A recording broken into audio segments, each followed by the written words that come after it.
All right, team. Welcome to Lever Up, the private equity and entrepreneurship podcast. Sitting down today with Ryan Heckman, founder of Rally Day Partners. Looking forward to telling his story. Anyway, super good to have you on the podcast. First of all, why don't you walk us through a little bit about your background and then just tell us your story about what came to found Rally Day? Well, it's kind of first of all, thank you for having me. And can I ask you a question first, or at For least make an sure. observation? So I was doing my homework. I can't believe you're the third Paul Swaney. I can't believe that all three of you guys served in the Navy. I think your grandfather was World War II, your father was Vietnam, and then you were 5 years, whatever, 97 to 2002 or something like that on a nuclear sub. So one's like a thank you for your service, which you probably hear all too often.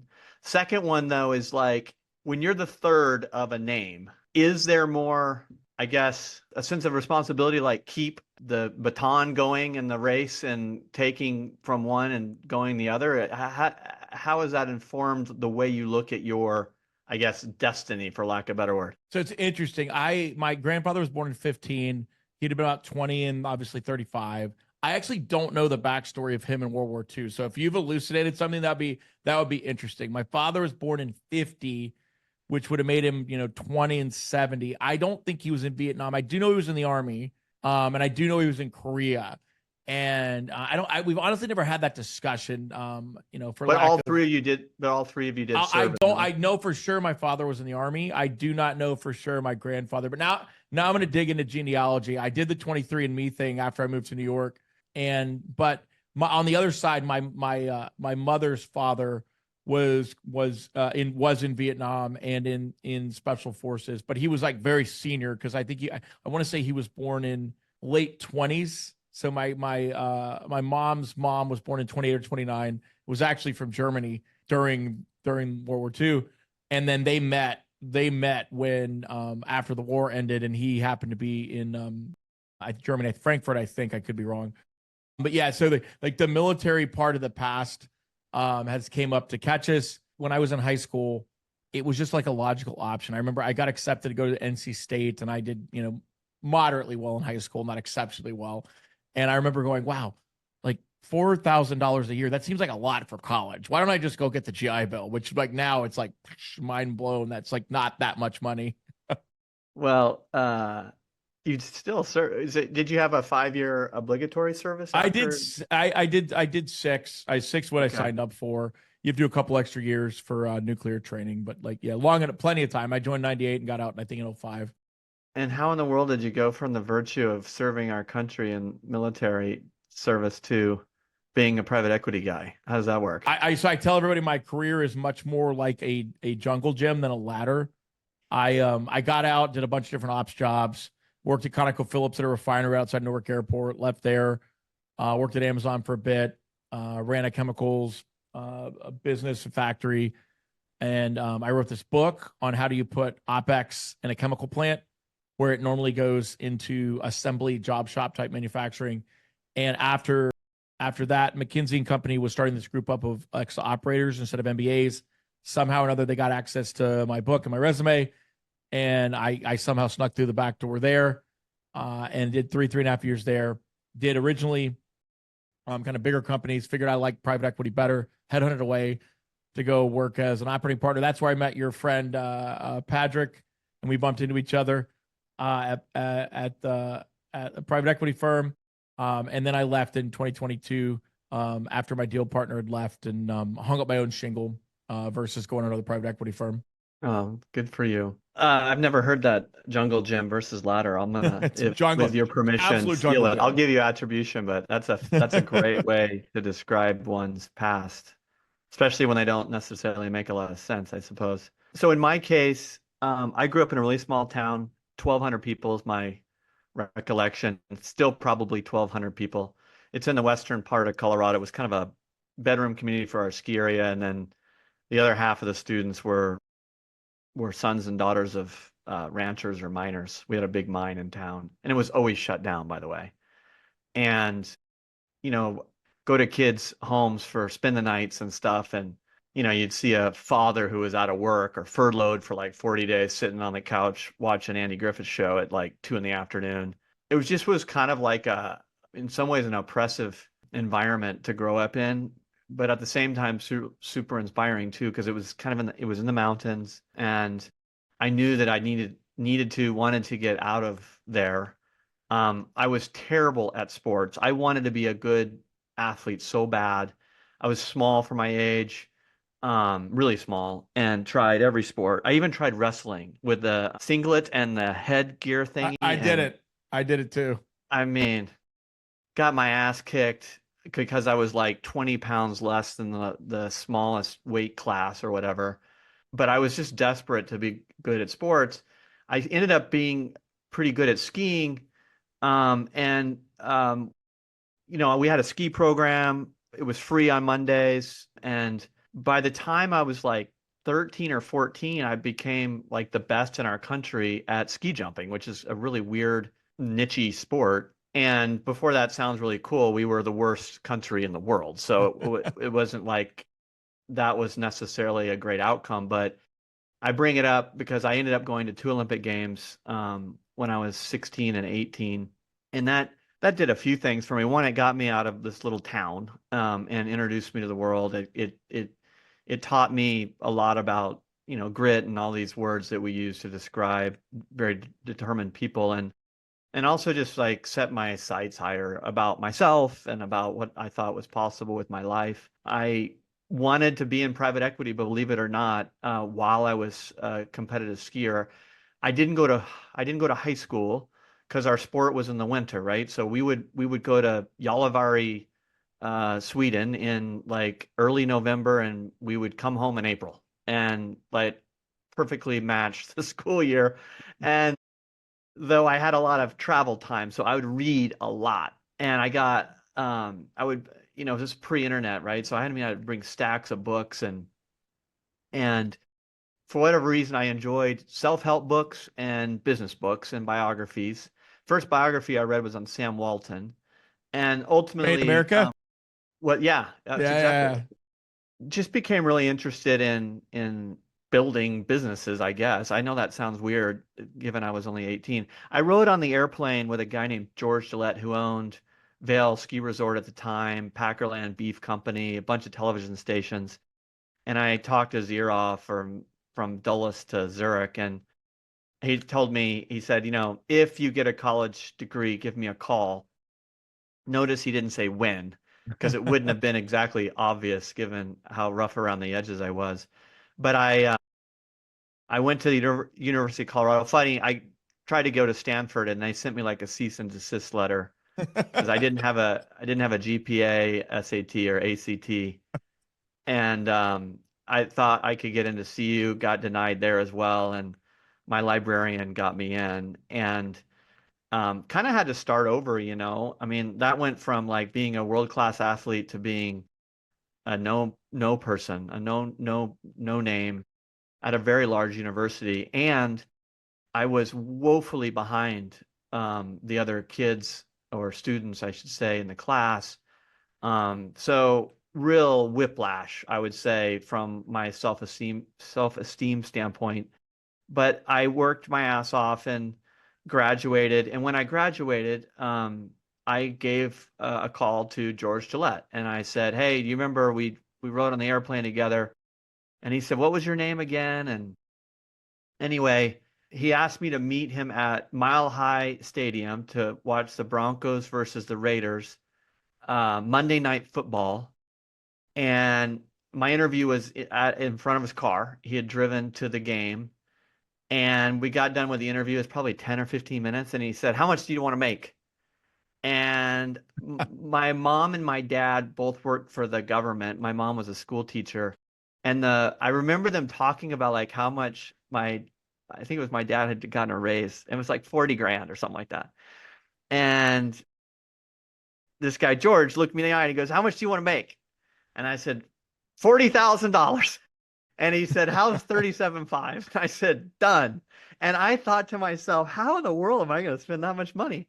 And the more important thing was like I got into private equity at the age of 22. And so I've been doing this now for 28 years, and I freaking love it. And I learned from a guy who did not call himself a private equity guy. It was more of a family office, I guess you could say. And he detested what he called professional investors. He would say, Ryan, we're business builders. We're not investors. And a lot of other F-bomb laced, pithy sort of things that he would bark at me day in and day out. As it turns out, I learned from a really great human being, and it really gave me a foundation to explore our industry almost as a rebel, I guess you could say. I went from that firm, which was called Booth Creek, to another private equity firm in Denver. I was living in Atlanta at the time, wanted to get back to Denver, worked for a group called KRG, and then Yep. another firm called Excelir Partners, which I co-founded with two of my dear friends from KRG who are both now deceased. Um, Boy. I was turning 40 and kind of had a, not kind of, I had a midlife crisis. I was at a ACG conference in Orlando, Florida, with like 3,000 white dudes in blue blazers, loafers, and a lanyard. And I just was wondering, is this what I want my kids to remember about their father? Is this my meaning and calling in life? And maybe some other things that a lot of us face or confront maybe when we're at these seminal birthdays.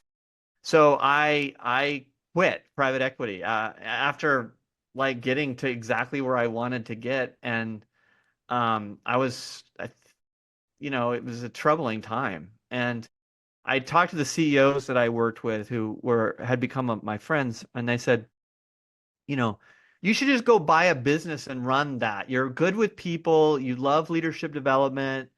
You seem like you're too good of a guy to be a deal guy anyway. That's such a scathing indictment. Like people say that all the time in front of deal guys. Like they say that all the, oh, well, I mean, it's about everybody but you. Like, yeah, but like most, you know what I mean? Like they're like, they're very flippant, like, oh, deal guys suck, but not you.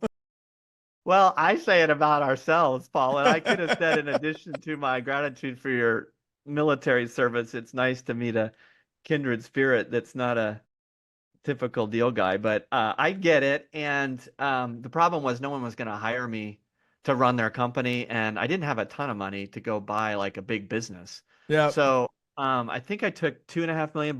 I bought a business with around $700,000 of EBITDA. It was a multi-site healthcare business. And I just went to work and was kind of learn on the job. I took that business to just under 14 million of EBITDA in about 5 years. I ran out of money. Wait, you said you I want you spent 2 million on a business and you took it to 14 million in EBITDA? I did. I think I That's put in a bananas. That's it was awesome. bananas. I think I put an extra million in. I remember a couple times we had a hard time meeting payroll, and so I had to put money in, and I didn't even want to look at like that money because I was so embarrassed. So let's just say all in, I probably had at most 3.5. And the employees went from, I think we had 11 employees when I started, and we had 450 when I was done. We did like 12 add-on acquisitions. I built a team. I mean, I did all the cool stuff. It sounds so cool now. It didn't feel cool at the time. I didn't sleep at night. I had a keg in my office, and it started to, get replaced more frequently. Um, it was just hard to be an owner and an operator. I didn't raise outside money because honestly, I was scared of losing it. Wait, I mean, just to clear, just to be clear, you threw 1 million of your own money back in again. yeah, my I CFO, the one of that it was, I'd say it was a million. There was one moment. It was December 23rd. I only know it was just a couple days before Christmas, and my CFO Kathy called me, and she kept blowing up my phone, and then she sent me a text and said we need to talk, and I was like, oh God, that's never good to get that from either a just call me and girlfriend say, or a just call CFO. me. I hate. I actually have this. I have this. Forgive my aside. I have this rule, with my fiance, and I'm like, don't text me, call me. Like, call me or say call me, and then text me, call me when you get a second. If it's like fire, flood, or blood, keep calling me. and I will like answer the phone. I'll go jump out of any meeting, but like that ambiguous call me like dot dot dot, like it's like there's nothing on earth more anxiety inducing than that. Well, it was way worse than my anxiety had even conjured up. We were short like 415 grand, I want to recall. On And payroll. it's December 23rd. We had to get the money to the payroll company in enough time to get it to the employees. And it was they literally would have not gotten paid on I Christmas Eve, Kind of the opposite of It's a Wonderful Life kind of moment for me. And so yeah, there were some of those hair-raising moments, but the thing that was probably the best about that experience, aside from just learning a lot about how to lead people and build stuff as opposed to just being a backseat driver investor, was yep. just how important culture was. I because I had not ever led people in any great degree, I hired a fellow named Brian Kite to come help me with that, and I actually paid him my salary for the entire 5 years. So, side story: when I sold the business ultimately to a private equity firm called the Cortec Group in New York, that same CFO who called me about the payroll issue, she wrote a letter to my kids telling them that I had not gotten paid for, at that time, 4.5 years, except for the money for health insurance. So it was like gross 20, net 16 or 17,000 a year for payroll. But I gave my salary to this fellow named Brian Kite to help me learn to lead people better. And she gave that letter to me, and then she also attached the pay stub from the most recent year with my $20,000 salary. And it's something that was way more important to me than the money. Even though the money was great, I also had this really cool business with an incredibly good culture, and I could leave and know that it was still going to perform at a very high level. So, it was just a great experience. I got done with my entrepreneurial journey, and I was just going to do that again and again Yep. and again because it was lucrative, and I found it more fulfilling than my old life. I ran into two partners named Mark Hopkins and Nancy Phillips, and over too many beers, decided that we were going to build a new kind of private equity firm and fix all the problems that we thought were systemic. We made a list of about a dozen things that we hated about private equity, Yep. and then kind of lumped them into themes. And our simple business model was like, fix those things. So, for example, we got rid of our management fee. So we don't get paid at 2 and 20. We submit a budget to our investors that includes my salary and bonus. They either approve it or not. And Wow. we're aligned in terms of making sure that we're making the best decisions for kind of long-term value creation as opposed to assets under management, which is What I have to unpack this. What was the reaction? And look, just so you're clear, when this goes on the waves, and I'm sure you've said it before, like there are gonna be some PE firms that are annoyed at this. What was your logic for getting there? And what was the reaction to the limited partner base when you said, I'm gonna give you a budget, you're gonna pay exactly, you're gonna help support exactly the budget? I mean, that sounds logical, right? But it is not industry practice. well, and it's probably not as lucrative for us in some ways. But Of course and to not. your It's to, not. y- It's definitely to, not. to, to your point on getting grief, I have a lot of friends in the industry, and my old business partner David Kusnick, who's now deceased, he came to my office and he's like, "What the f are you doing, man? Like, don't start this. This could be a slippery slope," kind of comment. And he jabbed me and invested his own money in the fund. So, take that for what it's worth. But yeah, I mean, I get it. The investors love it. I think what it requires us to do is make the case for how we're spending their money. At the end of the day, the 2% management fee isn't a fee. As you probably know, Paul, it is a loan. And it's not our money, it's our investors' money.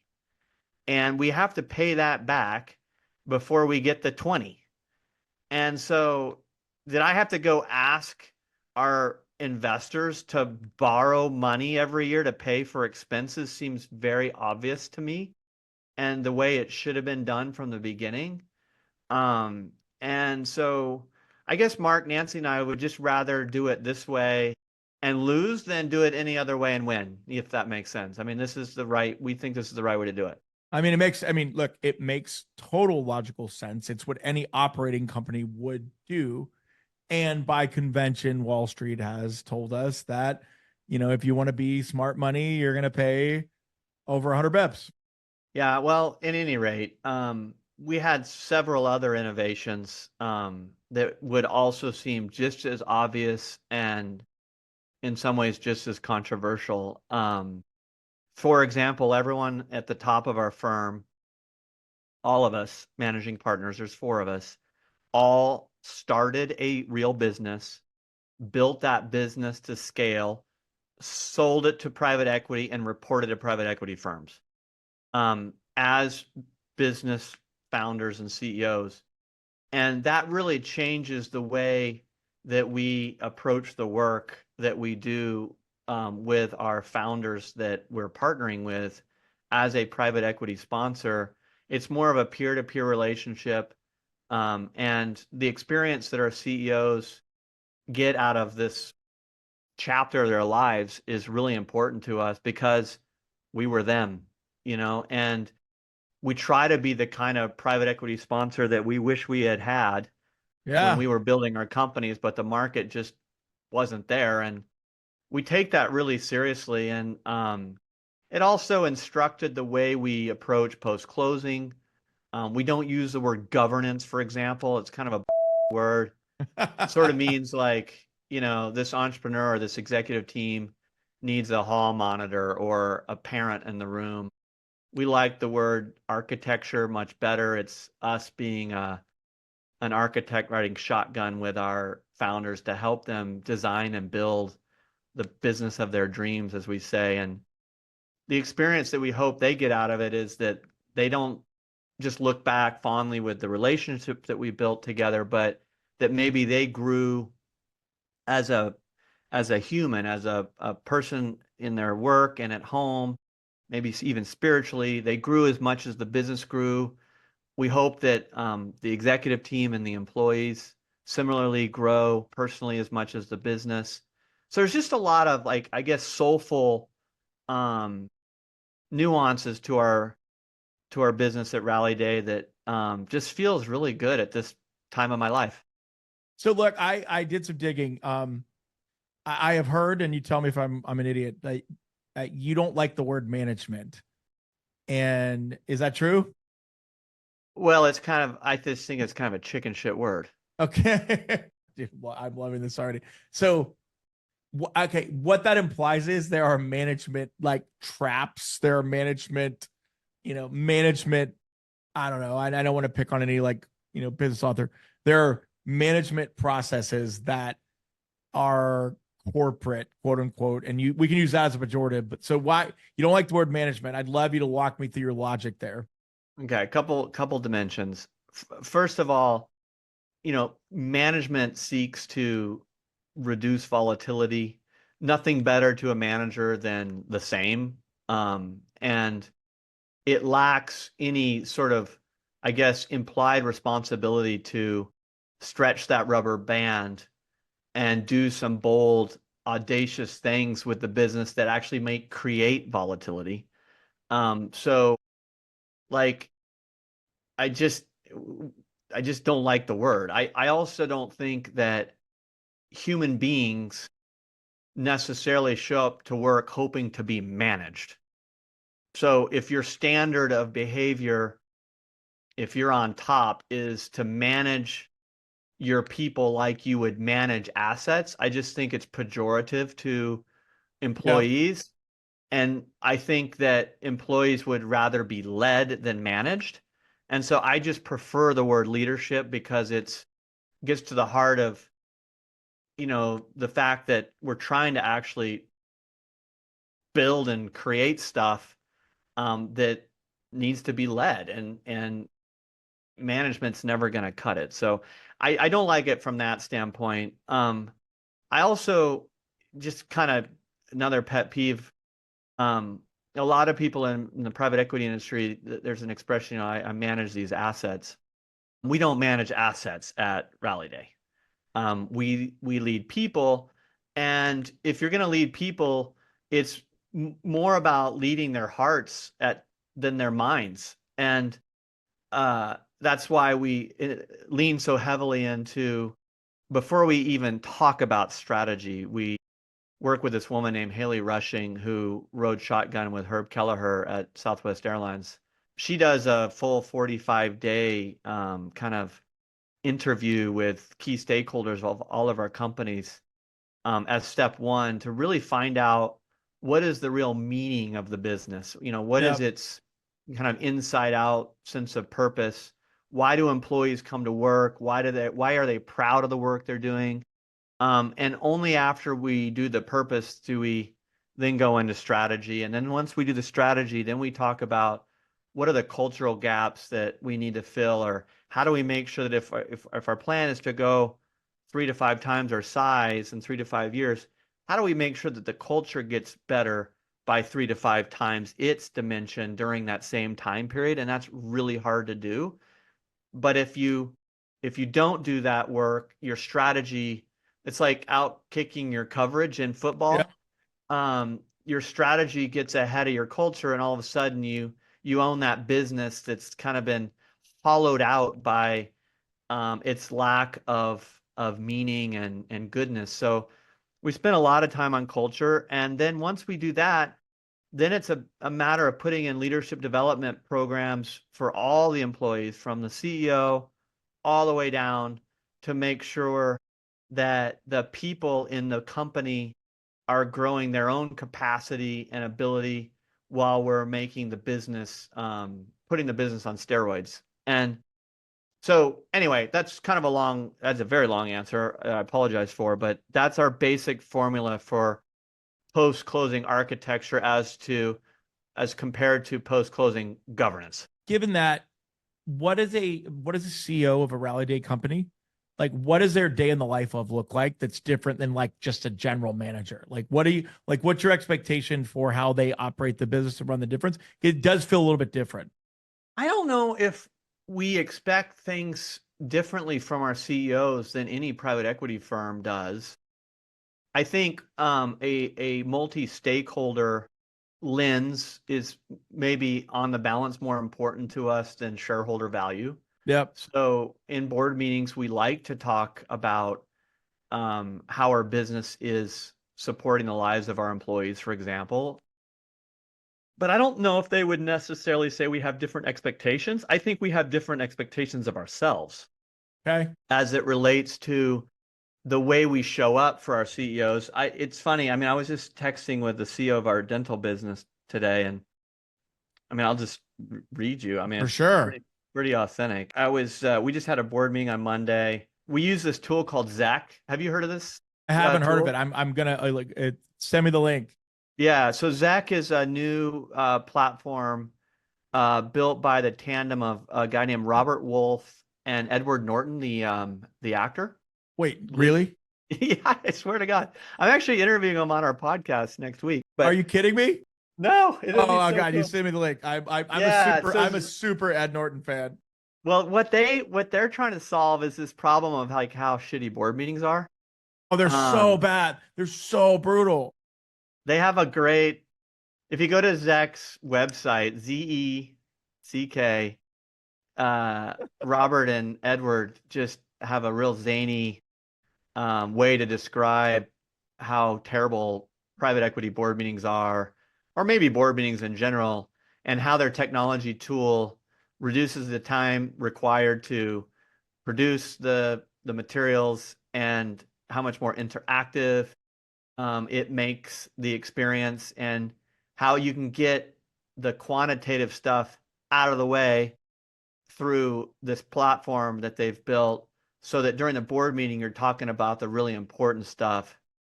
But they lace it all with these like really funny anecdotes about how it's for management teams, a board meeting feels like a midterm exam, and It does.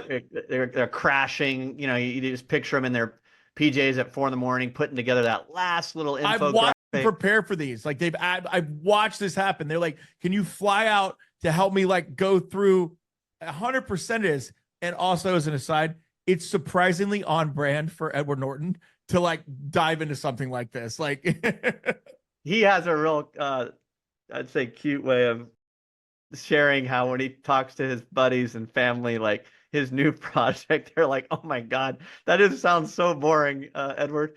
But anyway, so I was just texting with Tim Hill, the CEO of our dental business this morning. It's at 11:45 Central Time. I suggested that he use Zach for follow up from him. So like, you get done with a board meeting and kind of share like what he heard at the board meeting and then kind of what he was going to do about it. And he said, "Yeah, it sounds cool. Good idea." Then I gave him my notes that I had taken during the board meeting. And he's saying, "Yeah, I'm getting ready to send this thing out." And then I just wrote like, "Are you good?" And then I are said, you good? I've been thinking about you a ton the last few days.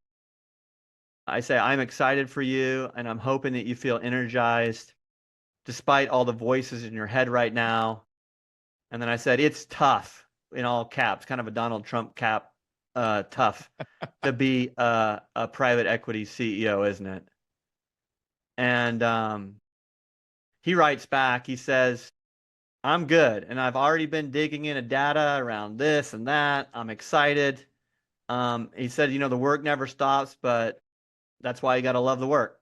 And he said to have a good weekend. And I said, "Awesome, Tim. Thanks for your partnership." So, I mean, it's just different. I mean, I have had Tim's job. I mean, I ran a multi-site Yeah. healthcare business, roughly the same size as his. I know what a pain in the ass I am to him as a private equity guy. And I want to be better for him. And he knows that. Like, like I think I have mastered my intent to be better. I don't think I've mastered being better, but I've mastered the intent. I really want Tim Hill. One, I want him to win. I want the employees to win. I want the industry to win because the work that we do. And I want Tim, when he like tells a story, I want him to be able to say like, "That was like the best chapter of my life." And I want someone to say like, "You mean like in your professional life?" And I want Tim to say, "No, like it was the best 5 years of my life that I got to spend with Rally Day." And it's just a muse. It's just a wonderful muse that I think a lot about. So you have this quiet calm to you that I don't quite possess. And I think about that as, your background in that you ran the kind of business, ran multi-site. And as you're going to talk to new founders or new opportunities, how does that convey to them? And as my aside, I met a lot of really, as gracefully as possible, vanilla private equity bros trying to ingratiate themselves to people that own businesses. Like, is that part of your approach? Like, what's your like when you're meeting someone new? Like, what's the onboarding look like? Anyway, I'm probably asking an amorphous question, but I'd love you to talk on that. Well, look, I think that a couple things. I think that entrepreneurs have great bullshit meters. I think that they um, through hard knocks, they know who's real and they know who's not real. I do like to participate in auctions. We don't You win them do. very often. I do like to participate in them. Interesting. That's surprising. Yeah, well, it's partially because I love for entrepreneurs to see the difference. Like if it's just Yeah. a meet and greet and there's no A/B test, I don't think there's an opportunity or as easy an opportunity to differentiate. What I would say is just like we really care deeply about the work they're doing. We talk to them as peers. It's not talking at them. I think we talk together. I'm in Chicago tonight to have dinner with a founder of a business. And she and I are going to dinner on a Friday night in Chicago. I mean, she's flying in from Rochester. I flew in from Denver, and we're going to talk about how she got to her place in the world and what she wants to do with the business. And we're going to have a great time. And I suggested we go on a walk in the morning. Like, Yeah. why not? So it is different. And I think it's different because it's just so real. We're not anyway. I'm kind of blabbering on, but I think the story of us is just that we've done this work as a CEO and a founder before, and we feel a calling to, and a summons maybe is even a better word, to change private equity and make it better for founders like us. So what would be your, but given all this, and it's super good context, what's your advice to someone that's, I don't know, 19, 20, 21, 22, graduating college, probably going to get an investment banking analyst internship or a full-time role? What's your advice to them to like make it good and not make it transactional, and how to get there and make it good, not just make it transactional? So we have this in our culture at Rally Day, we have four beliefs. And one of them is personal purpose. And we think to work at our best, we need to invest in our personal purpose. And we have three behaviors that we require the people that work at Rally Day. And the first one is invest in yourself first. Your Okay. heart, your mind, and your soul. So I bring this up because we say the most important investment that a professional at Rally Day is going to make is in themselves. And that protects a young person from getting ruined by our industry. So make sure that you spend Thanksgiving with your mom and dad. Yep. Listen to those podcasts, even though you're supposed to be working. Do things that feed your soul, like getting outdoors and being in the mountains, being in nature, whatever that means. Do a lot of that. The reality is that our industry is kind of like it's like a meat grinder, I It guess, is. and it sucks. And especially when you're a young person, you're very likely going to have a really crummy boss. Yeah.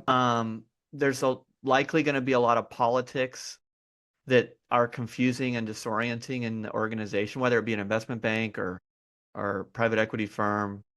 You're going to be in a shark tank with peers that sometimes act like your friend and other times will stab you in the back. You're going to be evaluated based on like what you did the week before reviews, and your bonus is going to be Oh, the completely. recency bias is It is nauseating. I've seen so much shit. When I was at McKinsey, it is nauseating.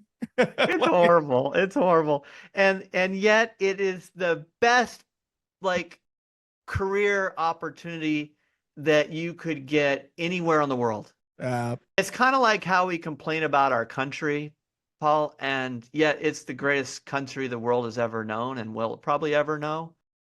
The finance industry is really tough. And so I say all that to say that there is a severe responsibility for young people to continue to invest in their heart, mind, and soul during those tough years when if you don't do those things, if you don't fight for yourself, you're going to get sucked into the machine and end up someone's new terrible boss in the future, just yeah. as yours was to yourself. So I just think the responsibility is on young people to not be a victim.